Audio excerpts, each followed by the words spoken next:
भक्तजन कल राजा जनक के राजमहल से सुखदेव जी शिक्षा प्राप्त करके ज्ञान प्राप्त करके उन्होंने कहा कि गृहस्थाश्रम ही सर्वोत्तम आश्रम है। इसमें हिंसा जन की बातें आई कि यज्ञ करने में हिंसा होता है। उसी से चर्मावती नदी का बहाव हुआ, उत्पन्न शो हो गया। व्यास सुखदेव जी अपने पिता के आश्रम व्यास जी के पास पहुंचे और आश्रम में अध्ययन पाठन करने के बाद, ज्ञान प्राप्त करने के बाद पिवरी नाप की कन्या से विवाह कर लिया। उससे चार पुत्र हुए। उससे चार पुत्र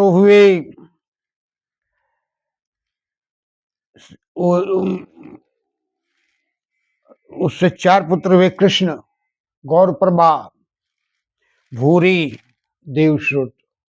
कृष्ण, देवप्रभा, गौरप्रभा, देवप्रभा नहीं गौरप्रभा, भूरी, देवश्रुत, चार पुत्र उत्पन्न हुए। उसके बाद उन्होंने फिर से आश्रम को त्याग करके हिमाचल की तरफ चले गए और बद्रिकाश्रम वगैरह में फिर संन्यास ले लिया। आगे फिर व्यास जी व्याकुल हो गए। व्याकुल होने के बाद फिर वो चले गए पर्वत पर। पर्वत की श्रृंखलाओं पर उडंड कर दिए। शंकर जी प्रकट हुए और उन्होंने कहा कि ठीक है, तुम अपने पुत्र का छाया स्वरूप देख लो और शांत हो जाओ। तुम्हारा पुत्र बहुत ज्ञानी और इस जगत सृष्टि में स्थान पा लिया, इसलिए तुम शांत हो जाओ। बोलिए प्रेम से जगजननी महारानी माता की जय। आज 20वां अध्याय है भक्तजन। 20वां अध्याय आज शुरू होता है। संस्कृत पहले, उसके बाद भावार्थ। हम ऋषिऊचु शुक्स्तु परमां सिद्धिमाप्तुमान् दिवसत्तमः किंचकार ततो व्यासस्तनु पुरीश विष्णुरं श्रुतवाच्यः शिष्या महाव्यासस्य अप्य आसान वेदाभ्यास विद्याभ्यास परायणां आज्ञा मादायति सर्वे गता पूर्व महितले अशितो देवलस्य वैश्यपायनं एव च जैमिनीस्य सुमन्तुश्च गता सर्वे तपोधनातनीतानियं वीक्षय पुत्रं च लोकान्तरितं पूजित व्यास शोक क्षमाक्रांतो गमनायाक रोनमतिम स्मारं मनसा व्यासदत्तां विषाद सुतां शुभां मातरं जाह्नवी तीरे मुक्तां शोक समन्वितम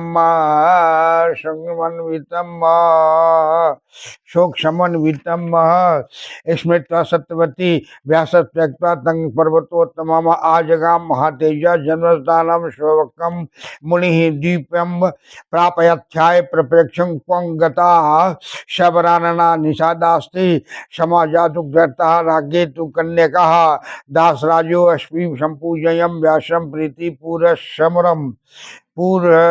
समरम स्वागतनाभिकृत्य प्रवाच भीतांजलि दासराज उवाच अद्य मे सफलम जन्म पावितं न कूलं मुनि देवनाम दुर्दर्शम ज्ञाज्ञातं तव दर्शनम यद्यर्थम आगतो त्वं तदपुरी जुरसत्तमः अपि दारा धनम पुत्रास्त्वद्यान्वितं विद्यं विभु सरस्वत्यास्तटे संभयि चकार सर्वमण्डलं व्यासतपः समायुक्त त्रिवासमाहितः शतवत्यां श्रुतौ जातौ सन्तनोरभियुक्तनुः मत्वा तौ भ्रातरौ व्यासं सुखमापं वने स्थितः चित्रांगदः प्रथमजो रूपवान् शत्रुतापन बभूव निपतिपुत्र सभलक्षण संयुतं विचित्र विरजनामाशो द्वितीयं संजायतः स्वयपि सर्वगुणोपेतां सन्तनो सुखवर्धनः गांगेयं प्रथमस्तस्य महावीरो बलाधिकः तत्रैव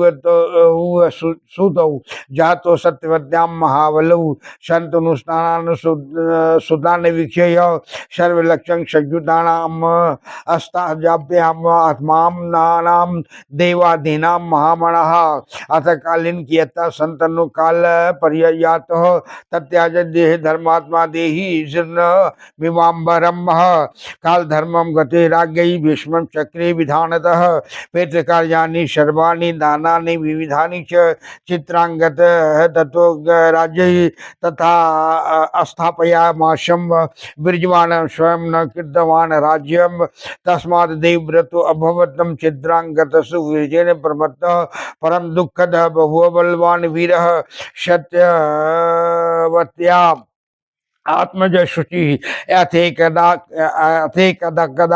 महाबाहु सैन्य महता वृतम चारः वनोदेशान पंचन्न बध्यान मृगान रुन्नः चित्रांगदस्तु गंधर्वो दृष्ट्वा तंगमार्गम दीपम उत्तरातांधिकं भूमिर्विमानं वर्मास्थितः तत्र भुज महायुद्धं तयुः सदृशं विजयो कुरुक्षेत्रे महास्थाने त्रीणि वर्षाणि दापशा इंद्रलोक मवापाशु गंधर्वीन हतुरणी भीष्म श्रुत्वा चकारासु तस्य द्वेदैकं तदा गांगेयं कृतशोकस्तु मंत्रिभिः परिवारितः विचित्र विजयनामानां राजेशं च चकारः मंत्री भीर्बोधितां पश्चात् गुरुर्भीष्म महात्माभिः संपुत्रं राज्यंग तिष्ठ्वा सुखपुत्र शोका हताय अपि च सत्यवत्या संतुष्टा भुवो वर्वर्णानि व्यासोऽपि भ्रातरं श्रुत्वा राजानां मुदितो अभवत् यौवनं परमं प्राप्तं सत्वत्यां श्रुतः चकार चिंता भीष्मोऽपि वार्तायां कनियशः काशीराजसुतास्त्रीणां सर्वलक्षण संयुता तेन राज्ञा विवार्तायां स्थापिता स्वयंवरे राजानु राजपुत्राश्च समाहुता सतशः इच्छाश्रमवरार्थी वै पूज्य मानां समागतः तत्र भीष्मो महातेजस्ता जहारवलेन वै निर्मथय राजकं शर्मं रथेनैकं वृजिवाणः स जित्वा पार्थिवा सर्वा तथा तादृशे महारथः बाहुवृजिन् तेजस्वी हयासादाद् गज्जा हौह्यं मातृवद भंगनी वचक्ष पुत्री किल तिष्ठ समानयाय माशं कन्यकां बावलूषण सत्वते निवेदयाशु जीविजा नावि सत्वरम देवाज्ञान वेद विद्युषः पर्यक्षं पृक्षं शुभम दिनम कृत्वा विवाह संभारम जदा वै भरातुं निजं विचित्र विरजं धर्मिष्ठं विवाहायाति तां यदा तदा ज्येष्ठापयाच्युत वाचेतं कन्यका जाह्नवीसुतं लज्जामाना आश्रितापांगी कृष्णां चारुलोचना गंगापुत्र कुरुश्रेष्ठं धर्मज्ञं कुलदीपकः मया स्वयंवरे शाल्वो वृत्तस्तु मनसा निपः वृतायं तेन राज्ञा वै चेते प्रेम समाकुली यथा योग्यं कुरुष्वाद्यं कुल्यश्यामं परन्तपः तेनाहं वृतपूर्वा अस्मिन् त्वां च धर्मवृता वरः वल्यान्मानसि गाङ्गेयं जतेक्षि तथा गुरु श्रुत्वाच एवं मुनुक्तस्तया तत्र कन्यायां कुरुनन्दन अपृच्छात् ब्राह्मणान् वृद्धान् मातरां सचिवास्थान् तथा सर्वेषां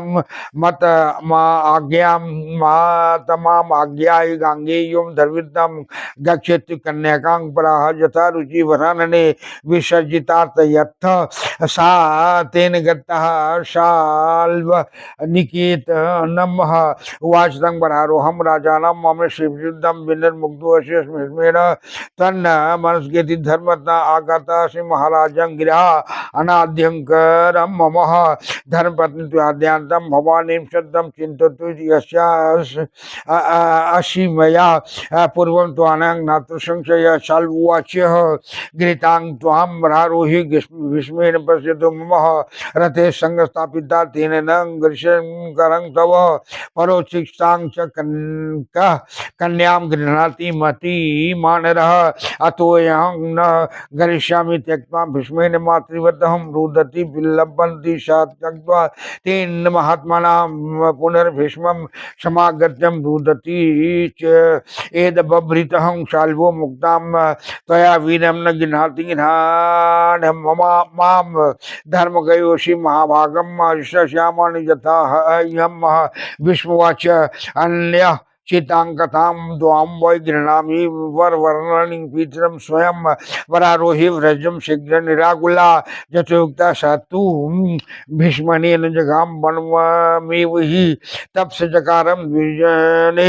तीर्थे परम हमने द्वे भार्यं चाति रूपाढे तस्य राज्ञ बभूवतुः अम्बालिकां च अंबिकां च काशीराज सुते शुभे राजा भितृविर्युषो साभ्यां सह महाबला रेमे नाना विवाह हरे गृह चोपवने तथा नाम राजम न वर्षाणि नवो नाचेन्द्र पुराण क्रीड़ा मनोरमा प्रापयास महाम भूयो गृहराज यक्षमन्नाः मे मृति पुत्रे अति दुखार्थम जाता सद्वती तदा कार्यामाशं पुत्रेषु प्रीति कार्याणि मंत्रिभिः विस्मामाहं तदेकान्ते वचनं चाति दुःखितः राज्यं कुरु महाभागं पितुरस्ति सन्तनो सुतः भ्रातुर्भार्या गृहाणत्वं वशं च परिरक्षयः यथा नाशं मायाति यथा दशम इतिजुतः विश्वाच प्रतिज्ञा में श्रुता मातः पितर्ते या मया कृतः नाहं राज्यं करिष्यामि न चाहं नारशंकरः श्रुतवाचं तदा चिन्तातुरा जाता कन्नं वशु भवद्दितिः नाल साध्वी सुखम मह्यम समुत्पन्ने हयराजकी गांगेय तमोवाच इदं मां चिंतां कुरु भामनि पुत्रं विचित्रवीर्यसं क्षेत्रजं चोपपादय्यः कुलीनं द्विजमाह्वयं गद्वा सह निजो यज्ञय नात्र दोषोऽस्ति वेदेरपि कुलरक्षा विद्धौ किलः पौत्रं चैवं समुपाद्यं राज्यं देहि शुचि स्मृति अहं च पालयिष्यामि तस्य शासनमेव हि तच्चित्वा वचनं तस्य कानेनं स्वश्रुतं मुनिनं जगाम मनसा व्यासं द्योपायन् कल्मषं अस्मिन् मात्रा तस्तो व्यासं आजगाम तापसा कृत्वा प्रणामं मातृयतं संगृहीत्वा दीप्तिमान मुनिः भीष्मेण पूजितं कामं सत्पत्यां च मानितः तस्थौ तत्र महातेजा विधु मो अग्नि रिवापरः तमुवाच मुनिमाता पुत्र मुत्तपादाय आधुना क्षेत्रे विचित्रवीर्यसं सुदूरं तव वीर्यं मम व्यासं श्रुत्वा चतुर्मातुराप्तमानवाक्यं मनन्वतः ओम यतुस्त्वां तत्र ऋतुकालं मम चिन्तयतः अंबिकां च यदा स्नाता नारी ऋतुमतिर्ददः संग प्राप्य मुनिपुत्र सुतान्नं महाबलं जन्मान्धाम च श्रुतं भिक्षं दुःखिता शतमामवि द्वितीयां च मधुमाहं पुत्र मुत्यामाप्नुदा सैवे ऋतुकाले यतः संप्राप्ते व्यासेन स संगतः तथा च अम्बालिका रात्रो गर्भनादि तधार सा सोऽपि पाण्डुसुतो जातो राजयुगयो न समन्ततः पुत्रार्थे प्रियमाशं वर्षाते च पुनर्बद्धुं वह आहूयः च ततो व्यासं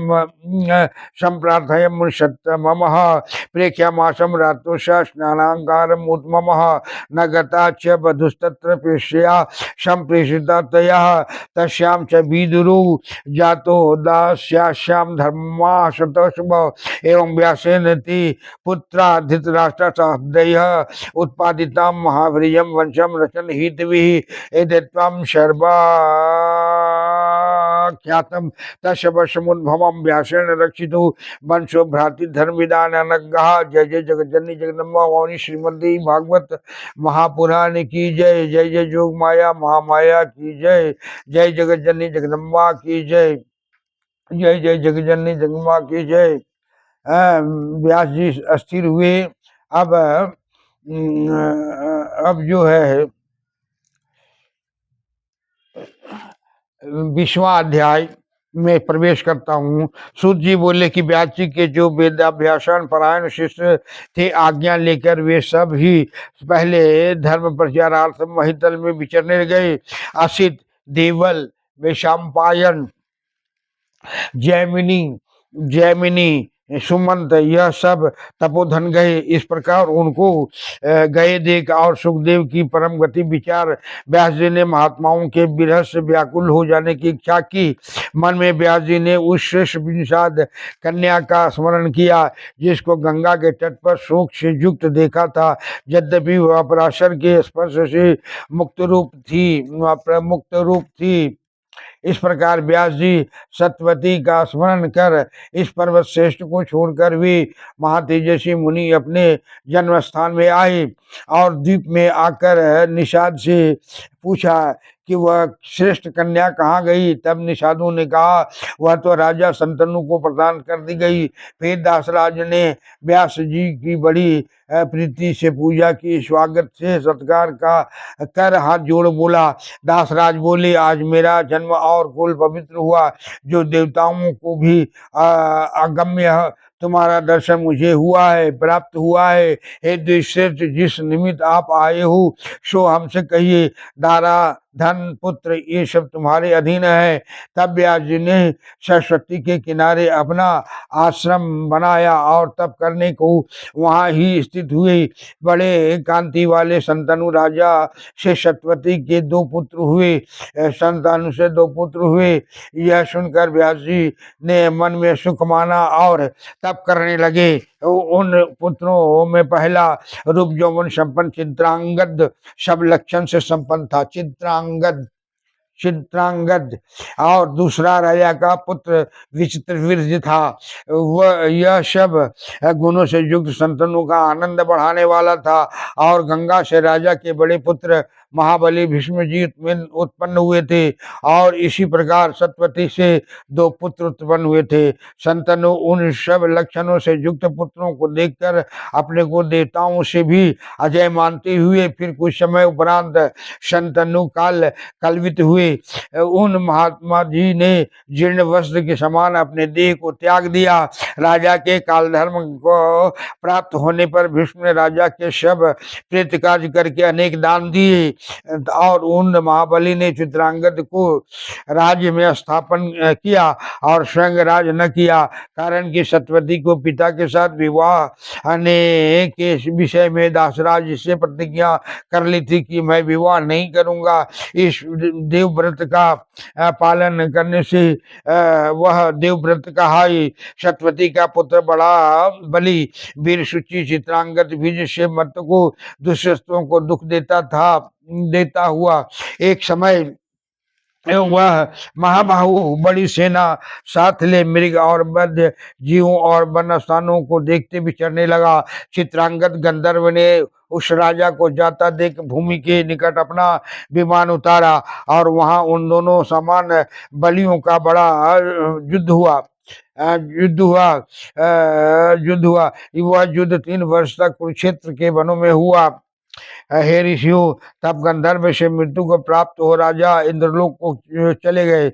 भीष्म ने यह वृत्तांत सुनकर उसका और्ध्व देही कर्म किया और भीष्म के शोक का मंत्रियों ने निवारण किया और फिर विचित्र वीर्य को राज सिंहासन दिया। मंत्री और गुओं से बोधित होकर और पुत्र को राज पर स्थित देखकर पुत्र शोक से हत होकर भी सुमुखी सत्यवती संतुष्ट हुई और व्यास भी अपने भ्राता को राजा सुनकर प्रसन्न हुए। वे सत्यवती के सुंदर पुत्र पर यौवन को प्राप्त हुए। उस समय भीष्म ने उसके विवाह की चिंता की। काशीराज की 3 कन्या जो सब लक्षणों से संपन्न थी, उस राजा ने उनका विवाह के निमित्त स्वयंवर किया था। वहां सहस्रों राजा और राजपुत्र एकत्र हुए थे, स्वयंवर की इच्छा से सत्कृत होकर आए थे। वहां आकर महातेजस्वी महाबली भीष्म ने एक रथ से सब राजों का मंथन कर उनको बलपूर्वक हरण कर लिया। किसको हरण कर लिया भाई? है वो काशीराज के 3 पुत्रियों का हरण कर लिया भीष्म ने किया। सब राजाओं को जीतकर भुजाओं के बल से उनको लेकर हस्तिनापुर में आ गए। माता कहा माता, बहन और पुत्री के समान उनकी विचारते हुए उन तीनों सुलोचनों की कन्याओं को हरण कर ले आए और सतवती को निवेदन कर ब्राह्मणों को बुलाए। ज्योतिषियों के विद्वानों से विवाह का सुंदर दिन पूछते हुए जब विवाह का संभार कर अपने भ्राता धर्मिष्ठ विचित्रवीर्य का विवाह करने लगे, तब तब तब कृष्ण अपांग वाली सुंदर नेत्रों वाली लजाती हुई उन तीनों में बड़ी कन्या भीष्म से कहने लगी, हे कुरुश्रेष्ठ धर्मज्ञ कुलदीपक गंगापुत्र, मैंने स्वयंवर में मन में राजा का शाल्व का वरण किया था और प्रेम से व्याकुल चित्त उस राजा ने भी मुझको वरण किया था। सो हे परंतप अब आप इस अपने कुल के जतायुग कीजिए। पहले उसने मुझे वरण किया है और मैंने उसे। तुम धर्मात्माओं में श्रेष्ठ हो हे गंगापुत्र, तुम बलवान हो, जैसी इच्छा हो वैसा करो। सूत जी बोले कि जब उस कन्या ने ऐसा कहा तब कुरुनंदन विष्णुजी वृद्ध ब्राह्मण मंत्री और माता सप्तती से पूछने लगे, धर्मात्माओं में श्रेष्ठ भीष्म जी ने सबका मत जानकर उस कन्या से कहा कि हे वरानने, जहाँ तुम्हारी रुचि हो वहां जाओ। तब भीष्म से विदा की हुई वह वरारोहा साल्वे के स्थान पर गई और उस सुमुखी ने मनई इशिप्त उस राजा से कहा, तुमने मन लगाने के कारण धर्म से भीष्म ने मुझे छोड़ दिया। हे महाराज, अब मैं आकर प्राप्त हुई हूँ, मेरा हाथ ग्रहण करो, मेरा पानी ग्रहण करो, मुझसे विवाह करो। ऐसा बोलने लगी। हे निपश्रेष्ठ, मैं आपकी अत्यंत धर्म पत्नी रहूंगी और पहले मैंने तुम्हें और तुमने मुझे चिंतन किया है। शाल बोले, हे वरारोह, विष्णु ने मेरे देखते ही तुमको ग्रहण किया और रथ में स्थापित किया है, इससे मैं तुम्हारा हाथ ग्रहण न करूंगा। कौन बुद्धिमान परोचिष्ट कन्या को ग्रहण करेगा? इससे भीष्म से त्यागी हुई को माता के समान मैं ग्रहण न करूंगा। इस प्रकार उस रोती हुई और विलाप करती हुई को उस महात्मा ने त्याग दिया और वह फिर भीष्म के पास आकर रोती हुई कहने लगी, रोते हुए कर, हे वीर, तुम्हारी त्यागी हुई जान कर साल मुझको ग्रहण नहीं करता है, इससे तुम मुझे ग्रहण करो। भीष्म से कहती है अम्बा कि हमको अब तुम ग्रहण करो। हे महाभाग, तुम धर्मज्ञ हो, नहीं तो मैं क्या करूंगी? भीष्म बोले, हे वरवर्णिनी वर वर्णनी दूसरे चिंता लगाने वाली, तुमको कैसे ग्रहण किया जा सकता है? हे वरारोही, अब तुम स्वच्छता से अपने पिता के पास जाओ। भीष्म के ऐसा कहने पर वह वन को चली गई और वे दोनों काशीराज की कन्या अम्बा और अम्बालिका रूपवती उस विजय राजा की भार्या हुई।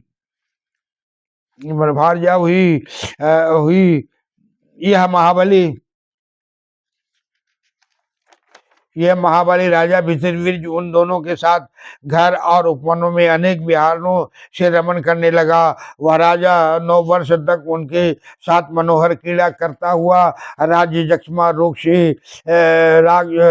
होने से मरण को प्राप्त हुआ। तब पुत्र के मरने से सतवती बहुत व्याकुल हुई और मंत्रियों द्वारा पुत्र के प्रेत कार्य करती हुई और बड़ी दुखी होकर एकांत में भीष्म से वचन कहने लगी कि महाभाग शंतनु पुत्र, तुम अपने पिता शंतनु का राज ग्रहण करो। इन भ्राताओं की भार्या को लेकर इस वंश की आगे विस्तार करो, पालन करो, जैसे यह चाहते का वंश नाश न हो सो करो। भीष्म जी बोले कि हे माता पिता के निमित्त जो मैंने प्रतिज्ञा की है, क्या वह आपने नहीं सुनी? ना मैं राज करूंगा और न मैं दार संग्रह करूंगा। तब सत्यवती विचार करने लगी कि अब वंश किस प्रकार चलेगा। अराजकता होने में आलस्य से सुख नहीं मिलता है। तब भीष्म कहने लगे कि हे भावनी, चिंता मत करो, विचित्रवीर्य के क्षेत्र पुत्र उत्पन्न करो और किसी कुलीन ब्राह्मण को बुलाकर वधु के संग नियोजन करो। कुछ कुल रक्षा में और आपत्ति में निगम में इसका दोष क्षत्रियों को नहीं है। हे सुमित, इस प्रकार पौत्र को उत्पन्न करके राज दो और उसके सास शासन से मैं राजपाल करता रहूंगा। तब भीष्म के यह वचन सुन सत्यवती ने अपने से कन्यावस्थाओं में उत्पन्न हुए व्यास मुनि का जो पाप रहित है मन से ध्यान किया। स्मरण करते ही तपस्वी व्यास जी आकर प्राप्त हुई और माता को प्रणाम करके वह दीप्यमान मुनि हुई। विश्व ने उसकी अतिशय पूजा की और सत्यवती ने मान किया। वहां वह महान तेजस्वी निर्धन अग्नि के समान स्थित हुए।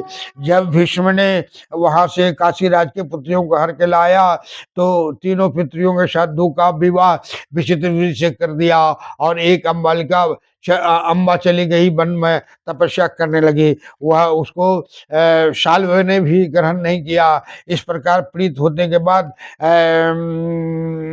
जक्षमारोज होने से विचित्र बीज का भी मृत्यु को प्राप्त हो गए। उस समय राज चलाने की बात कहते हुए माता ने भीष्म से कहा कि तुम ज्योतिष से राज करो और इन कन्याओं से भोग करके मेरा वंश को आगे बढ़ाओ। तब उन्होंने कहा कि मैंने अपने पिता को वचन दिया है, प्रतिज्ञा किया है कि न मुझे धन की जरूरत है न दार संग्रह की जरूरत है। इसलिए आप किसी ब्राह्मण मुनि को बुला करके उपनयन विधि से व्यवहारिक विधि से पुत्र उत्पन्न कराओ और जब वो पुत्र बड़ा हो जाएगा राज के गद्दी पर बैठाकर मैं शासन करूंगा, आपके राज को संभाल दूंगा। इस तरह से कह करके तब माता सत्यवती ने व्यास जी को बुलाया और व्यास जी को बुला करके अपनी पीड़ा को सुनाए। तब उन्होंने किस तरह से पुत्र उत्पन्न किया देखिए। तब माता ने वृत्तांत सुना। आइए उन मुनि से उत्पन्न पुत्र उत्पन्न करने को कहा कि विशुद्ध वीर्य के क्षेत्र में तुम अपने वीर्य से सुंदर पुत्र उत्पन्न करो। व्यास जी माता के कहने के कारण उसको आप तो वाक्य मानते हुए कारण की शास्त्र में निकाय कि माता पिता जो कहे सो करना, इससे व्यास जी ने स्वीकार किया और ऋतुकाल की चिंता करते इस बात को स्वीकार कर वहां स्थित हुए। जिस समय अंबिका ने ऋतु स्नान किया तो मुनि के समीप जाकर नेत्र मुंद लिए। तेज न सह सकी, मैंने व्यास जी का तेज न सह सकी। जब व्यास जी के सामने वो गया तो अपने दोनों आंख मूंद लिया। इससे उसके अन्ना पुत्र पैदा हुआ। जन्मांध देखकर सत्यवती ने अत्यंत दुखी होकर दूसरी वधु से शीघ्र पुत्र उत्पन्न करने को कहा। इस अनंतर वह ऋतु का प्राप्त होने पर व्यास के संगत हुई और मुनि के तेज के कारण उसने अपने शरीर में चंदन लगा लिया था। इस प्रकार अम्बालिका ने रात्रि में गर्भ धारण किया। इस कारण उसके पुत्र पांडु वर्ण का हुआ, वह भी राज के योग्य न हुआ।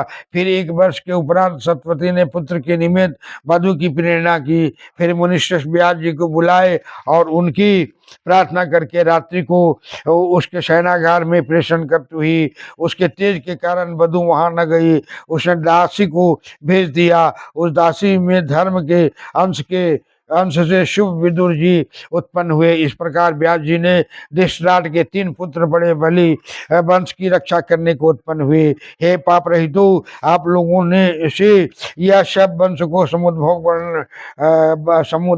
उद्भव मैंने वर्णन किया कि इस प्रकार कुरु वंश को भातृ धर्म ज्ञाता व्यास ने रक्षित किया। इस ग्रंथ संदर्भ से यह दिखाया है कि संसार में बड़े वंशों की भी यह दशा है। इसका कारण इस संसार में सशक्त न होकर देवी की उपासना करके संसार से निर्मुक्त होना चाहिए।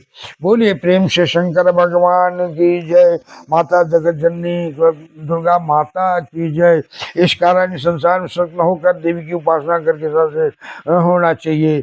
बोलिए प्रेम से जननी माता महारानी की जय। यह आज की कथा यही हुई। व्यास से 3 वो पुत्र हुआ, एक दोनों आंख का अंधा और एक को पांडु रोग हो गया और तीसरा दासी को भेज दिया, नहीं गई डर से बहू, तो दासी को भेज दिया, उससे विदुर पैदा ले लिया। बोलिए हे जगत जननी माता की जय। जगत जननी माता की जय। जगत जननी माता की जय। अपराध सहस्राणि क्रियन्ते हरणिशं मया दास्यमिति मां मत्वा क्षमस्व परमेश्वरी आवाहनं न जानामि विसर्जनं पूजां क्षेम न जानामि क्षम्यतां परमेश्वरीं मंत्रहीनं क्रियाहीनं भक्तिहीनं सुरेश्वरी सत्य पूजितं मया देवी परिपूर्णं तदस्तु मे अपराध सत्यं कृत्वा जगदं वेति चुचरेति आंगति समापनोति न तांग ब्रह्मादयशूराः सापराधो अस्मिन् शरणं प्रापतस्त्वां जगदम्बिके इदानीम् अनुकम्पोऽहं यथेक्षसि तथा गुरु अज्ञानाद् स्मृते भर्यन्तानेनुमधिकं कृतं तत्सर्व क्षम्यतां देवी प्रसीद परमेश्वरी कामेश्वरी जगन्माता सच्चिदानंद विग्रहे गिरियानाचा मां प्रीत्या प्रसीद परमेश्वरी गुह्याते गुह्यपति तंगनास्मत गीतम जपम सिद्धर भवत में देवी तत्प्रसादात् सुरेश्वरी। जय दुर्गे। अष्टभुजी सिंह वाहिनी श्री ओवासी वैष्णव विंध्याचल कामाख्या त्रिगुण शक्ति स्वरूपिणी श्री ओवासी दुर्गे माता की जय।